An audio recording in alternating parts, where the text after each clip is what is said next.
आज की कहानी है तीन भाइयों की लाडली दुखी बहन। भाग एक। कविता अपने माता पिता की बहुत लाडली थी। तीन बड़े भाइयों की बहन थी। कोई भी चीज़ मांगने पर उसी वक्त सामने हाजिर हो जाता। पूरे घर में रौब था उसका। पूरे परिवार और नौकरों पर राजकुमारी की तरह हुक्म चलाती थी। कविता स्कूल में भी पूरा रौब था उसका। बड़े घर की लाडली जो थी वह, ऐसे ही उसने कॉलेज में दाखिला लिया। उसके ठाट बाट, बड़ी गाड़ी में आना जाना, हर दिन नया फैशन देखकर हर कोई उससे दोस्ती करना चाहता था। थोड़े ही दिनों में उसके बहुत से दोस्त बन गए। पूरे कॉलेज में उसकी अपनी एक पहचान थी। इन दिनों उसके घर एक रिश्ता आया। खानदानी लोग थे और पापा की पुरानी जान पहचान थी।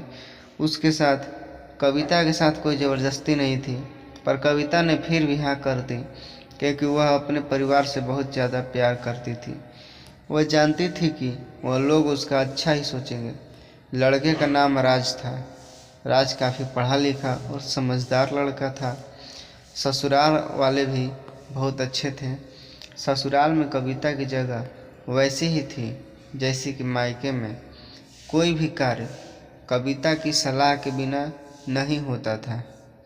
सबकी लाडली बहू बन गई थी वह। फिर उसके घर एक बेटे का जन्म हुआ।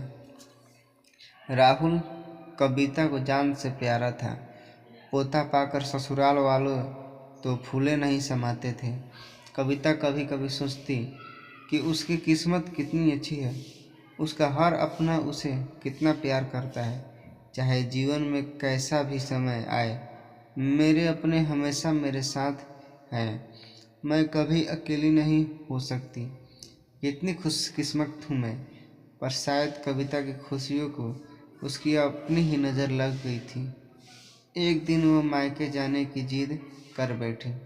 राज को बहुत काम था, लेकिन वह फिर भी उसे ले गया। रास्ते में उनकी गाड़ी अन्य गाड़ी से टकरा गई। कविता, राज और राहुल बहुत बुरी तरह से जख्मी हुए। काफ़ी दिनों के इलाज के बाद राज और राहुल तो ठीक हो गए, लेकिन कविता के पूरी तरह ठीक नहीं हो सकी। सर पर चोट लगने के कारण वह अपनी आँखों की रोशनी खो बैठी। अब कविता की किस्मत जैसे उल्टे पांव चलने लगी। मायके वाले कुछ दिनों तक उसे मिलने आते रहे, फिर कभी कभार फ़ोन ही करके पूछ लेते कि अब कैसी हो। धीरे धीरे ये सिलसिला भी कम हो गया। ससुराल वालों की सहानुभूति भी कम होने लगी।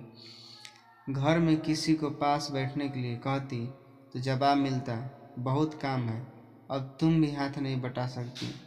राज भी चिड़चिड़ा हो गया था। बस राहुल ही था उसके साथ, जिसके साथ हंसते खेलते उसका वक्त गुजरता। एक दिन कविता के हाथ से कुछ सामान गिर गया, जिसकी वजह से राहुल को हल्की सी चोट लग गई। कविता के सास ससुर ने राहुल को उससे अलग कर दिया कि कहीं उसके न देखने की वजह से बच्चे का कोई नुकसान न हो जाए। कविता अंदर से टूट चुकी थी।